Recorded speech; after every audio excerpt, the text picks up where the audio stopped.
دیکھو بھائی، مسئلہ اس وقت پتہ ہے دنیا میں سب سے بڑا کیا ہے؟ مسئلہ سب سے بڑا یہ ہے کہ ہمیں یہی نہیں پتا کہ ہمارا سب سے بڑا مسئلہ کیا ہے.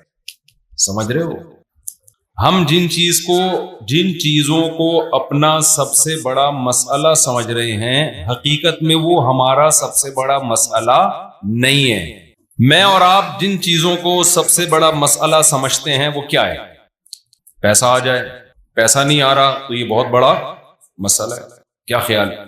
یعنی بچے کی پیدائش سے پہلے جو مسئلہ شروع ہو جاتا ہے نا ماں باپ کے لیے، وہ یہ کہ کھلانا پلانا، اس کی اسکول، یہ ساری ٹینشنیں ماں باپ لینا شروع کر دیتے ہیں. اسی وجہ سے پیدا بھی نہیں ہونے دیتے کہ یہ پیدا ہوگا تو اسکول کے مسئلے ہوں گے تو پیدا ہی نہ ہونے دو. ایک آدھ کافی ہے کمپنی کی مشہوری کے لیے، ایک آدھ بچہ ہو جائے، کیونکہ کم ہوں گے تو مسئلے بھی کم ہوں گے، اسکول کی فیسیں کم ہوں گی، ایک دو ہوں گے ڈھنگ کے ہوں گے تو 8 10 15 20 ٹماٹر بیچیں گے، رکشہ چلائیں گے. چھوڑو یار، اس سے بہتر ہے 2 ڈھنگ کے ہو جائیں.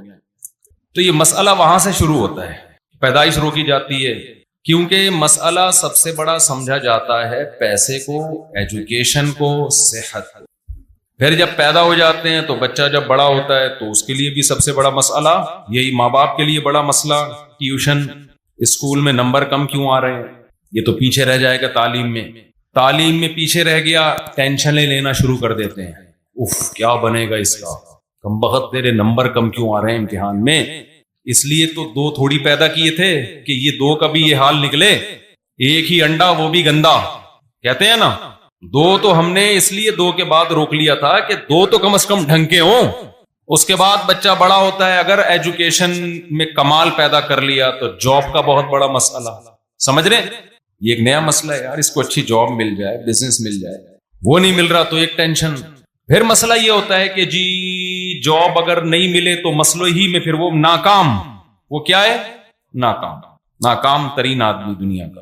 ہر طرف سے تانے سننے کو ملیں گے اس کو، ماں باپ الگ تانے دیں گے، پڑا رہتا ہے کسی کام کا نہیں ہے، دوست ویسے ہی دوستیاں ختم کر دیں گے، یار چائے کے پیسے بھی ہمیں ہی دینے پڑتے ہیں اس کو جب چائے پلاؤ. آہستہ آہستہ آپ کے ریلیشن کیا ہونا شروع ہو جاتے ہیں؟ بولو نا، کمزور. اور اگر آپ کے پاس پیسہ آ گیا تو مسئلے بھی ختم نہیں ہوئے. جب پیسہ آیا تو پھر آپ کی شادی ہوگی، شادی کے بعد ایک نیا مسئلہ، بیگم کنٹرول میں ہی نہیں ہے. 20 قسم کے بیگم کے مسائل، ماں سے تمیز سے بات نہیں کرتی، یہ کرتی ہے وہ کرتی ہے وغیرہ وغیرہ. شادی کی خوشی 1 آدھ سال کی ہوتی ہے، اس کے بعد لوگ، وہ ایک سردار جی اپنی ویڈیو دیکھ کے رو رہے تھے، کسی نے کہا کہ شاید کوئی فلم میں سین آ گیا جذباتی. سردار جی سے پوچھا جی کیا کوئی جذباتی سین ہے جس پہ رو رہے؟ کہہ رہے کہ اپنی شادی کی ویڈیو دیکھ کے رو رہا ہوں. فری ہو جاتا ہے انسان. پھر اولاد ہے، پھر اولاد کے مسائل، بھائی اس کو پالنا ہے، اس کی فیسیں، مہنگائی، یہ مسئلے چل رہے ہیں نا. اور جب اس اسٹیج پہ انسان پہنچتا ہے تو آگے مسائل کی ایک دنیا کھڑی ہوتی ہے جس کو بڑھاپا کہا جاتا ہے. جس کو کیا کہا جاتا ہے؟ اب یہ مسائل نہیں ہے، اب تو مسئلہ یہ ہے کہ شوگر اپ اینڈ ڈاؤن ہوتی رہے. اب وہ سارے مسئلے جو مسئلے تھے نا، وہ مسئلے نہیں رہے، اس سے بڑے بڑے مسائل پیدا ہو گئے ہیں. سر پہ بال کیوں نہیں آ رہے؟ 40 سال کے بعد بال گرنا شروع، پہلے بال سفید ہونا شروع. یار یہ کیا ہو گیا، میرے بال کیوں سفید ہو گئے؟ حکیموں کے پاس جائے گا، ڈاکٹروں کے پاس جائے گا، یوٹیوب پہ سرچ کرے گا بال کیسے کالے کیے جائیں.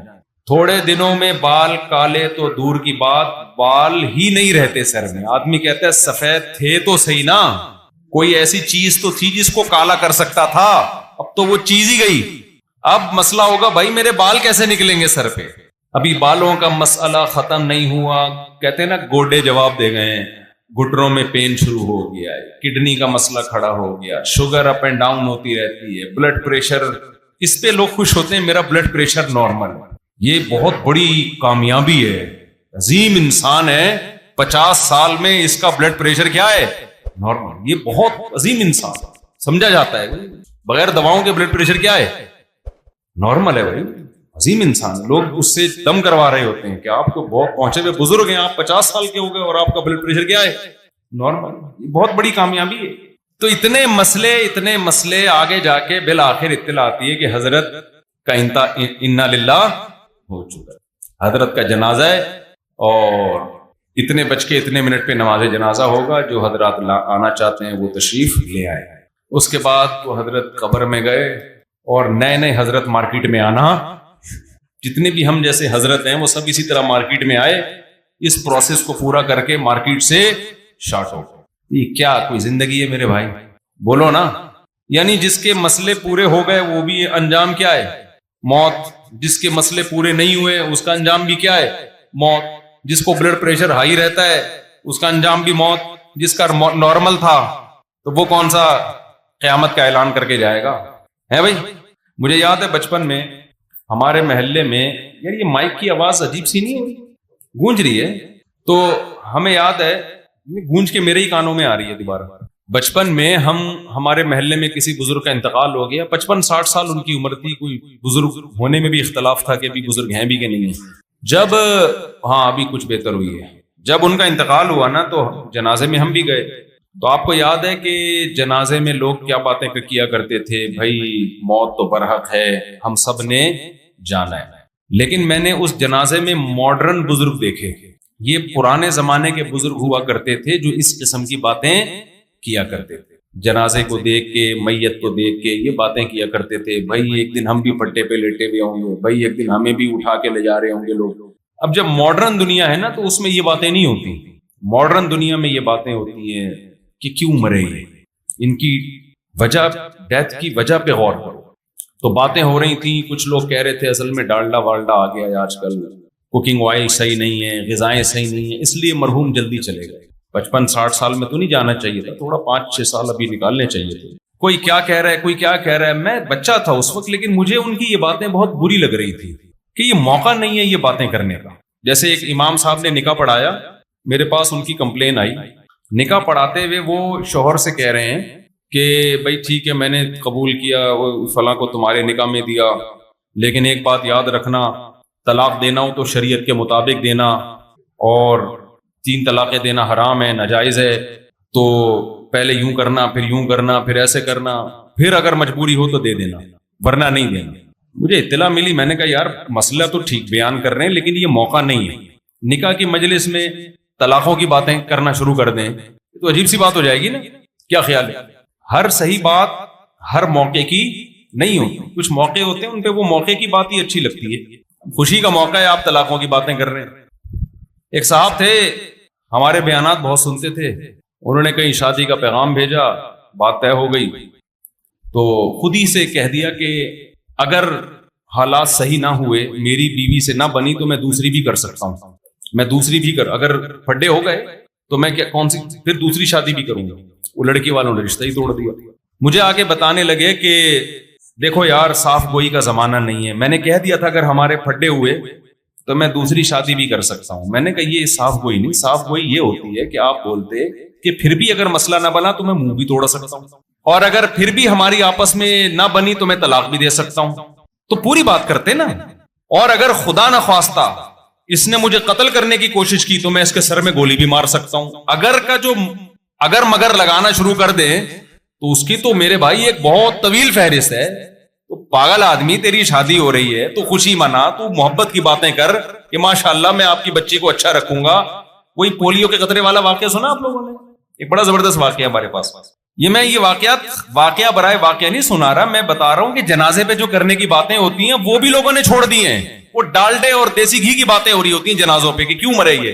بھائی بندہ مر گیا, تم نے بھی کل مرنا ہے, تم نے بھی کل پھٹے پہ لیٹنا ہے, آخرت کی فکر کرو. یہ ڈالڈا یہ یہاں ٹاپک نہیں ہے, یہ کلینک میں ڈاکٹروں پہ اچھا لگتا ہے یہ ٹاپک. یہ کسی اور مجلس میں بیٹھ کے بات کرنا دیسی گھی کھانا چاہیے کہ ڈالڈا کھانا چاہیے.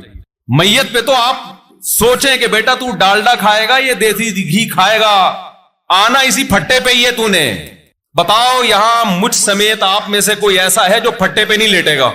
بتاؤ نا میرے بھائی. کوئی ایک ہے جو کہے میں پھٹے پہ نہیں آنے والا؟ آج آپ ڈبل بیڈ پہ سو رہے ہو, آج آپ ایئر کنڈیشن کمروں میں سو رہے ہو, آج کبھی اے سی کا ٹیمپریچر 17 پہ لے کے آ رہے ہو, ٹھنڈ لگ رہی ہے تو بڑھا کے 22 پہ لے کے جا رہے ہو, اور اٹھنا بھی نہیں پڑ رہا. اتنی سہولت والی زندگی, وہیں بیٹھے بیٹھے نا بٹن دبا کے اے سی کو سیٹ کر رہا ہوتا ہے. میرے بھائی ایک دن بہت جلد پھٹا بھی آنے والا ہے. مسجد میں جا کے جو پھٹے ہیں نا, ان پھٹوں کی بات کر رہا ہوں میں. جنازوں کے پھٹے یہاں بھی رکھے ہیں امام صاحب, کوئی پھٹا ہے ذرا اگلے بیان میں نا وہ پھٹا یہاں لا کے رکھے. ایک ایک بندے کو لیٹ کے اس پہ پریکٹس کرواؤں گا. لیٹ جا, پریکٹس کرنی چاہیے.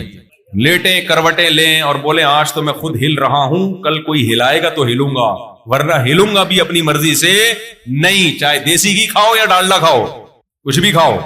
جو دیسی گھی بنانے والی کمپنی ہے وہ خود پھٹے پہ لیٹی ہوئی ہوتی ہے, اس کے سارے ڈائریکٹر اور شرکا وہ بھی پھٹے پہ لیٹیں گے ایک دن آ کے. تو میں یہ وہ جنازہ بیان کر رہا تھا کہ اس جنازے میں جب ہم گئے تو باتیں کیا ہو رہی ہیں جی, ڈالڈا اور ایکچولی آج کل کی خوراکیں ٹھیک نہیں ہیں. میں نے کہا یار ان کو کیا ہو گیا, باتیں ابھی کرو کہ ہم نے بھی پھٹے پہ لیٹنا. اور اب میری عمر اتنی ہو گئی ہے, ان میں سے کوئی بھی جو بھی وہ اس قسم کی بحث کر رہے تھے, مجھے یقین ہے کہ اب تک کوئی بھی ان میں سے زندہ نہیں ہو. سارے دیسی گھی کھائی ہو یا کیا کھایا ہو, بالآخر وہ وایا پھٹا قبر تک پہنچ چکے ہوں. پھٹے کے ذریعے جاتے ہیں نا, پہلے پھٹا آتا ہے پھر اس کے بعد. تو میں آپ سے جو اصل بات لے کے چلا تھا کہ یہ بھی مسائل سمجھے جاتے ہیں. تو میں یہ عرض کر رہا تھا کہ ہمارا جو سب سے بڑا مسئلہ ہے وہ یہ ہے کہ جس چیز کو ہم مسئلہ سمجھ رہے ہیں نا وہ مسئلہ ہے نہیں. اگر آپ نے جو حقیقی مسئلہ ہے نا اس کو مسئلہ بنا لیا تو مسئلہ حل ہو گیا. تھوڑی سی گہری بات ہے جو تشریح تو نہیں کرنی پڑے گی اس کی. ارے مجھے ایک بات بتاؤ یار, ایک آدمی کو پھانسی کے پھندے پہ لٹکانا ہے, کورٹ میں کیس چل رہا ہے اس کا, اس کو کورٹ نے موقع دیا اپنی صفائی بیان کرنے کا کہ آپ اس تاریخ پہ حاضر ہو جائیں تو پھانسی آپ سے ٹل سکتی ہے. ٹھیک ہے نا, پھانسی آپ سے ٹل سکتی ہے. اب اس کی زندگی موت کا مسئلہ ہے, اس کو چاہیے کورٹ میں حاضری دے, بیان دے تاکہ کورٹ اس کو بری کر دے. کورٹ نے دھمکی دی, آخری نوٹس بھیجا کہ اگر اب بھی آپ عدالت میں نہیں آئے تو آپ کے خلاف جو الزامات لگے ہم ان کو صحیح مان کے آپ کو لٹکا دیں. یہ کن مسائل میں لگا ہوا ہے, یہ کہہ رہا ہے یار ایکچولی میری شادی کیوں نہیں ہو رہی, ایکچولی مفتی صاحب کے میں نے 4 شادیوں کے بیان سن لیے, لوگوں کی 4 ہو رہی ہیں, میری ایک بھی نہیں ہو رہی, ایکچولی میرے سر پہ بال کیوں نہیں اگ رہے. یار یہ روزانہ جب میں اٹھتا ہوں تو تکیے پہ اتنے بال پڑے ہوئے ہوتے ہیں میرے, اگر اتنے اسپیڈ سے میرے روزانہ بال گرے میں تو بھائی گنجا ہو جاؤں گا. تو میرا اصل مسئلہ یہ کہ میرے سر پہ بال اگنے چاہیے. یار میں بے روزگار کیوں, یار میں کیا مسئلہ, لوگ 1 کروڑ روپے کما رہے ہیں اور میری آمدنی نہیں ہے. یار آج ناشتے میں مجھے جو نا وہ پراٹھے میں مزہ نہیں آیا یار, یہ آج اس ہوٹل سے کل سے پراٹھا نہیں لے کر آنا, یہ بڑا مسئلہ, اس کو حل کرنا ہے. لوگ کیا کہیں, بے وقوف آدمی, ابھی تیرا یہ مسئلہ نہیں ہے, کم بخت تجھے یہی نہیں پتا تیرا اصل مسئلہ ہے کیا. تیرا مسئلہ ہے جا کورٹ میں پیشی دے, تو لٹکنے والا ہے, اگر نہیں کیا نا تو پراٹھے کھا کے بھی لٹکے گا, تو 4 شادیاں کر کے بھی لٹکے گا تو بالکل یہی حالت کس کی ہے, ہماری ہے. دیکھو ہم دنیا میں آئے نہیں ہیں, بھیجے گئے ہیں, اپنی مرضی سے نہیں آئے ہیں. جو بھیجا گیا ہوتا ہے تو بھیجنے والا بتاتا ہے نا کیوں بھیجا ہے میں نے. دیکھو آپ یہاں سارے بیٹھے ہو, کوئی کسی کمپنی میں جاب کرتا ہے, کمپنی نے کیا کیا, آپ کو بائی ایئر ٹکٹ دے کے بھیج دیا امریکہ, نیو یارک بھیج دیا. نہ ٹکٹ آپ کا, نہ راستے کا خرچہ آپ کا, وہاں ہوٹل میں آپ کا اسٹے, بزنس کلاس کا ٹکٹ دیا, وہاں سے بندہ آپ کو ریسیو کر رہا ہے, آپ بڑے پروٹوکول کے ساتھ گئے نیو یارک میں, ہوٹل میں اسٹے کیا آپ نے. اب مجھے ایک بات بتاؤ, وہاں جا کے لوگ آپ سے پوچھ رہے ہیں کہ آپ آئے ہیں یا آپ کو کسی نے بھیجا ہے. آپ کہتے ہیں بھائی مجھے تو پتا بھی نہیں, مجھے تو کمپنی نے بزنس کلاس کا ٹکٹ کروایا تھا اور یہاں ہوٹل میں میرا اسٹے ہے, تو میں آیا نہیں ہوں, مجھے بولو بھیجا ہے. اب اگلا پوچھ رہے کہ آپ کو کیوں بھیجا ہے, آپ کہیں ویسے ہی بھیجا ویسے. پھر اگلا کہہ رہا ہے بھائی تو کچھ پیپر رکھا ہوگا تیری جیب میں, یا کمپنی کو فون کر کے پوچھ کے آپ لوگوں نے مجھے یہ کیوں بھیجا یہاں پہ. آپ کہیں یار یہ میرا مسئلہ, بولو نہیں, میرا مسئلہ یہ ہے کہ ہوٹل بڑا اچھا ہے لیکن یہ جو کھڑکی ہے نا, یہ یہاں سے جو دھوپ زیادہ آ رہی ہے تو اس کو فون کرو یار, اس کو پردہ تھوڑا سا گہرے کلر کا لگائے تاکہ سن لائٹ نہ آئے اندر سے. دوسرا یہ کہ میرا مسئلہ یہ ہے کہ یہاں لنچ مجھے یہ بالکل پسند نہیں آیا, میں یہ لنچ کھانے کا عادی, بولو نہیں. اور یہ کہ ہوٹل بہت اچھا ہے, اسٹے اس میں میرا بڑھایا جائے. دوسرا یہ کہ میرے سر پہ بال نہیں اگ رہے یار, یہاں امریکہ میں آیا ہوں تو میں چاہتا ہوں کہ یہاں ڈاکٹر زیادہ اچھے ہیں, یہاں کوئی تیل ویل میرے سر میں یا کوئی شیمپو ویمپو ایسا بتائیں کہ میرے سر پہ کیا نکل آئے, بال. دوسرا یہ کہ مہنگائی بہت بڑھ رہی ہے, مہنگائی کے خلاف احتجاج ہونا چاہیے. مہنگائی کے خلاف کیا ہونا چاہیے, پیٹرول کیوں مہنگا ہو رہا ہے, پیٹرول کیوں مہنگا ہو گیا, ابھی تو ہوا تھا چند دن پہلے مہنگا, دوبارہ مہنگا ہو گیا یار, یہ کون سی انسانیت ہے یار. چلو گورنمنٹ کے خلاف فیس بک پہ ایک مہم چلاؤ. اگلا بولے گا کم بخت جب تو نہیں آیا ہے, تجھے کسی نے بھیجا ہے تو کمپنی سے پہلے تو یہ پوچھ کے بھیجا کیوں ہے, تاکہ اس کام کو تو فوکس کریں, بعد میں یہ سب انڈے پراٹھے اور یہ ساری چیزیں چلتی رہیں گی. تیرے سر پہ بال بھی ہم اگوا دیں گے, یہاں شیمپو ملتے ہیں, امریکہ ہی ہے, یہاں تیل بھی ہے اور یہاں بہت کچھ ہے, لیکن تو کمبخت پہلے پوچھ تو صحیح, کیونکہ جس کمپنی نے تجھے بھیجا ہے اگر تو وہ کام نہیں نمٹائے گا وہ تجھے نکال دیں گے جاب سے, اور یہاں تو غیر قانونی ہو جائے گا, یہ پکڑ کے تجھے جیل میں ڈال دیں گے. آپ کہہ رہے ہو یار میرے پاس ٹائم نہیں ہے, یہ انہی مولویوں کی انہی باتوں کی وجہ سے نا یہ ہم لوگ ترقی نہیں کر پا رہے ہیں. سائنسی ترقی اسی وجہ سے نہیں ہو رہی ہے کہ مولوی یہ باتیں کرتے ہیں کہ ہمیں بھیجا گیا ہے, تو بھیجنے والے سے پوچھو ہمیں کیوں بھیجا ہے. یار آدمی لائف کو انجوائے کرے, یہ کیا میں تحقیق کیوں کروں؟ اگر میں نے تحقیق کی پتہ چلا اس کام کے لیے بھیجا ہے تو مجھے تو اس کام میں پھر ٹائم لگانا پڑے گا. تو بتاؤ یہ احمقانہ باتیں ہوں گی کہ نہیں ہوں گی؟ عقل مند کہے گا بھائی صاحب تو اپنے خرچے پہ آیا ہوتا نا, اور یہاں سارا اپنا خرچہ کر رہا ہوتا, پھر تو لائف کو انجوائے کرتا. کمبخت تجھے بھیجا ہے اور تیری جیب میں پیسے بھی انہوں نے رکھے ہیں کمپنی نے, یہاں تجھے جو انڈے پراٹھے کا انتظام ہو رہا ہے اور تجھے گاڑیوں میں گھمائے جا رہے, سارا کمپنی خرچہ اٹھا رہی ہے. تو تجھے کمپنی سے پوچھنا پڑے گا. اگر کمپنی کہتی ہے میں نے تجھے ویسے ہی بھیج دیا انجوائے کرنے کے لیے, تو کر لینا انجوائے یار. تو بعض دفعہ کمپنیاں اپنے ملازمین سے خوش ہو کے ویسے ہی بھیج دیتی ہے نا کہ یار چلو تم تھک گئے ہو انجوائے کرو, جا کے کرتے رہنا. اور اگر کسی کام سے بھیجے تو پوچھ تو صحیح. آپ کیا پوچھنے کا میرے پاس ٹائم نہیں ہے. تو بتاؤ آپ سے بڑا بے وقوف کوئی دنیا میں ہوگا؟ لیکن ہم سب یہی بہت بڑے بے وقوف ہیں. ہمیں بھیجا گیا ہے میرے بھائی, ہم خود بخود نہیں آئے ہیں, بھیجا گیا ہے ہمیں. ہم جب دنیا میں آئے تو ماں کی چھاتیوں میں دودھ پیدا کیا گیا ہے, خود بخود پیدا نہیں ہوا. یہ ڈارون تو بکواس کر کے گیا, جھوٹ بول کے گیا. یہ وہ جو کہتا نا یہ کائنات خود بخود چل رہی ہے, ناممکن ہے. ایسا آٹومیٹیکلی ایسا خوبصورت نظام کہ بچہ پیدا ہوتے ہی ماں کی چھاتیوں میں دودھ آئے. نیچر خود اتنی ذہین نہیں ہے کہ اپنے آپ کو اتنا زبردست طریقے سے مینج کر لے کہ آنکھ جو بن رہی ہے وہ کھوپڑی میں جا کے فٹ ہو رہی ہے, ناک ادھر فٹ ہو رہی ہے, کان ادھر فٹ ہو رہے ہیں, زبان ادھر فٹ ہو رہی ہے. اور بھائی نیچر ارتقاء اور ایوولوشن کے نتیجے میں اتنا زبردست اپنے آپ کو مینج نہیں کر سکتی. پھر مرد پیدا ہو رہے ہیں, عورت پیدا ہو رہی ہے, دو الگ الگ جنس پیدا ہو رہی ہیں, دونوں کے ملاپ سے نسل چل رہی ہے. ایسا ہو نہیں سکتا, ناممکن ہے. میں ایک جلدی سے مثال دیتا ہوں, بہت دفعہ یہ مثال دے چکا ہوں لیکن یہ اس بیان کے لیے ضروری ہے. نئے نئے لوگ بیٹھے ہیں نا, دیکھو یہاں ایک گلاس رکھا ہوا ہے, میرا ہاتھ لگا گلاس ٹوٹ گیا. آپ نے کہا کہ مفتی صاحب آپ نے یہ گلاس کیوں توڑا؟ میں جواب میں کہوں گا میں نے توڑا نہیں ہے, غلطی سے بولو نا ٹوٹ گیا. بھائی میرا ہاتھ لگا تھا, میں بیان کر رہا تھا, وہ اتفاق سے ٹوٹ گیا. بات بالکل صحیح ہے یار, توڑا تھوڑی ہے. جب ٹوٹ گیا ہے تو ریزن بیان کرنے کی ضرورت نہیں ہے کہ کیوں توڑا, ٹوٹ گیا یار. ایک گلاس ٹوٹا ہوا پڑا تھا, میں آیا اور یوں کر کے رکھا, میں نے سمت بانڈ سے جوڑ کے لگا دیا. آپ کا مفتی صاحب آپ نے گلاس کیوں جوڑا؟ آپ کو بیان کے لیے بلایا تھا یہاں پہ ہم نے, آپ اتنا ٹائم لگا دیا یوں اٹھا کے اس کو سمت بانڈ لگا کے آپ جوڑ رہے. کیا یار یہ تو کسی کے بھی ذمہ لگا دیتے. اب میں کہوں یار جوڑا نہیں ہے, خود بخود جڑ گیا ہے, مان لو گے؟ ٹوٹنے میں تو مان رہے تھے, خود بخود ٹوٹ گیا, جڑنے میں کیوں نہیں مان رہے بھائی؟ اس لیے نہیں مان رہے کہ چیزیں آٹومیٹیکلی خود بخود ٹوٹتی ہیں, آٹومیٹیکلی جڑتی کہ خود بخود جڑ جائیں, یہ نہیں. بتاؤ گلاس کا جڑنا زیادہ مشکل ہے یا انسان کا جڑنا؟ گلاس تو سمپل ایک شیشے کا گلاس, اس میں نہ آنکھیں ہیں, نہ کان ہے, نہ دھڑکنے والا دل ہے, نہ سوچنے والا دماغ ہے, نہ پلکیں ہیں, نہ بھویں ہیں, نہ دانت ہیں, نہ آنتے ہیں, سارا سیٹ اپ. پھر نہ مرد ہے نہ عورت ہے, اور پھر پیدائش کے ہوتے ہی ماں کی چھاتیوں میں دودھ آنا, اور وہ دودھ بھی ایسا خاندانی کہ آج تک کوئی سائنسدان اس کا آلٹرنیٹ پیدا نہیں کر سکے. اور پھر بچے کو کچھ نہیں پتا ہوتا, صرف یہ پتا ہوتا ہے کہ دودھ کہاں سے ملے گا اور میرے حلق میں کہاں سے اترے گا. یہ سارا پروسیس اس کے دماغ میں ایسے سافٹ ویئر بھی انسٹال خود بخود ہو گئے.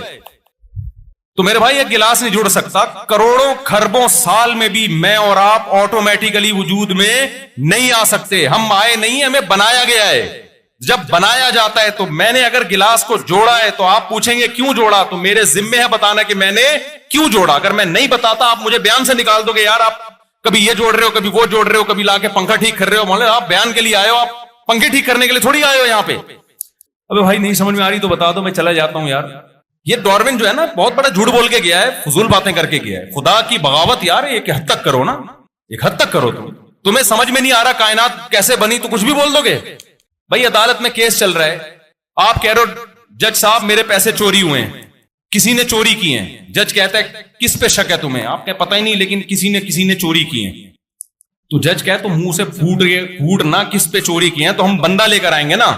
اب آپ کو کوئی بندہ مل نہیں رہا تھا, سمجھ میں نہیں آ رہا تھا, تو آپ نے کہا وسیم نے چوری کی ہے, اور آپ نے قلابے ملائے کہ او وسیم نے اس لیے چوری کی ہیں کہ وہ اتنی دور دراز کی لاجکیں نکال کے لے کر آئے کہ کیونکہ وسیم بے روزگار ہے, بظاہر ایسا ہی لگتا ہے کہ وسیم نے. تو جج کہے گا یہ بظاہر سے نہیں چلتا میرے بھائی, دو گواہ لے کر آ یا ویڈیو ریکارڈنگ دکھا جس نے وسیم نے تالا توڑا ہو اور پیسے لے کے گیا ہو. آپ کہیں نہ میرے پاس گواہ ہیں, نہ میرے پاس کوئی ریکارڈنگ ہے, نہ کوئی مضبوط قرائن ہے. شک اس لیے جا رہا ہے وسیم پر کیونکہ وہ بے روزگار ہے. تو جج کیس سنے گا, وسیم کو پکڑ کے اندر کرے گا؟ ایسے تو کوئی بھی بے روزگار ہو. ڈاروین نے یہی کام کیا ہے. اس کی کھوپڑی میں نہیں آیا کہ بھئی یہ خدا کیسے کن فیکن کی طاقت سے پیدا کر سکتا ہے. اب اس نے کہا کوئی نہ کوئی لاجک تلاش کرو نا, کوئی نہ کوئی لاجک نکالو, کوئی سائنسی لاجک. تو کوئی کھوپڑی میں آ نہیں رہا تھا. اس کو لگا بندر انسان جیسا ہے. بندر کس جیسا لگ رہا تھا؟ اس نے کہا بہت ساری چیزوں میں ہمیں سملیرٹی نظر آتی ہے, ایک جیسے نظر آتے ہیں. اس نے کہا اصل میں لگتا ہے کہ یہ سب ایک ہی چیز کی, ان سب کی اصل ایک ہے. وہ ایک چیز تھی جس سے یہ اتنے حصوں میں ڈیوائیڈ ہوتے چلے گئے. وہ بھائی اتنا بڑا سوال ہے کہ وہ ڈیوائیڈ کا عمل ایسا خاندانی کہ اس سے گلاب کے پھول بن رہے ہیں, ان میں خوشبوئیں پیدا ہو رہی ہیں, اس سے خربوزے پیدا ہو رہے ہیں, اس سے تربوز پیدا ہو رہا ہے, اس سے آم کی گٹلی میں ایسے سافٹ ویئر انسٹال ہو رہے ہیں کہ ایک گٹلی ڈالتے ہیں اس سے درخت نکلتا ہے, اس سے پودا نکلتا ہے, اس سے پھول پیدا ہوتے ہیں, پھول تتلیوں کو اپنی طرف اٹریکٹ کرتے ہیں, نر مادہ کا ملاپ ہوتا ہے, اس سے ہزاروں آم دوبارہ پیدا ہو, پھر ہزاروں آم میں وہی گٹلی جو آپ نے زمین میں دفن کی تھی. یہ کیا ہو گیا بھائی؟ یہ نہیں ہو سکتا آٹومیٹیکلی. تو ڈاروین کے سمجھ میں نہیں آیا کہ کیسے, تو اس نے ایک تھیوری پیش کر دی کہ ایسے ہوا ہوگا. ہمارے لوگوں نے اس تھیوری کو اپنا خدا اور اپنا باپ بنا کے ہمارے سروں پہ مسلط کر دیا. تو انسان خدا کی قسم نظریہ ارتقاء کے نتیجے میں نہیں پیدا ہوا, ہو نہیں سکتا. ناممکن ہے کہ اتنی ایسی زبردست قسم کی ایک مخلوق پیدا ہو جائے اور وہ ارتقائی مراحل طے کرتے کرتے یہاں تک پہنچے. نیچر اتنی خوبصورت نہیں ہے, نیچر کا کوئی دماغ تھوڑی ہے جو اپنے آپ کو ایسے منظم کر رہی ہے. وہ